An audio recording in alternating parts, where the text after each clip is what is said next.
Hello guys, welcome to the year 27 session of the Entity Framework Code 2.0 tutorials.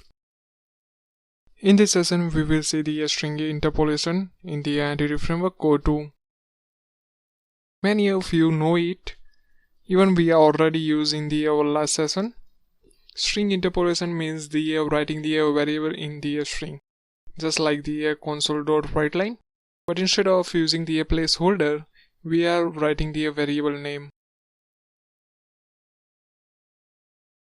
Like this.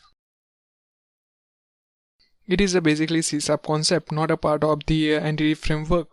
But as per the Microsoft's documentation, string interpolation is a new concept in the entity framework code 2.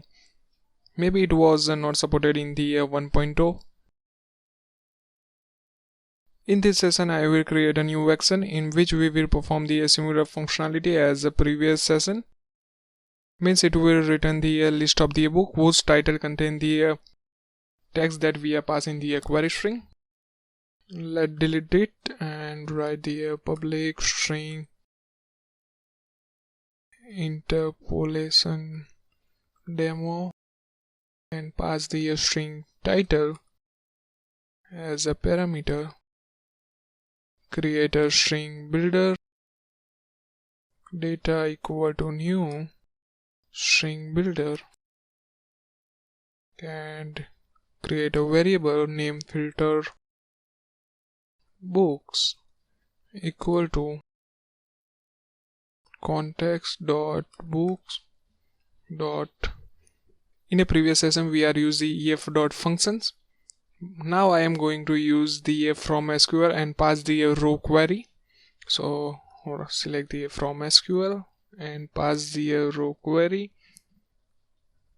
For the string interpolation we need to write the $sign before the double quote and write the query. Select star from book where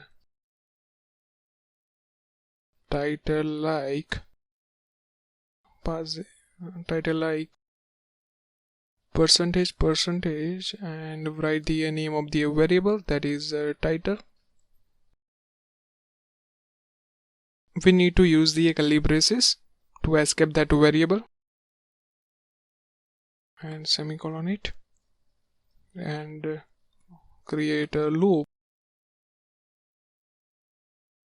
in which we will receive the book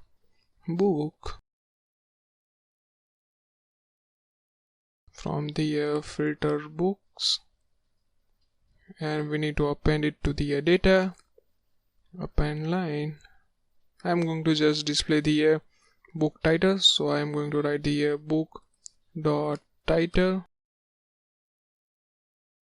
and at the end return data dot toString,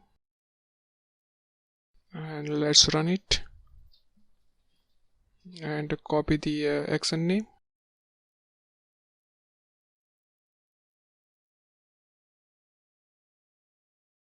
and open the our action.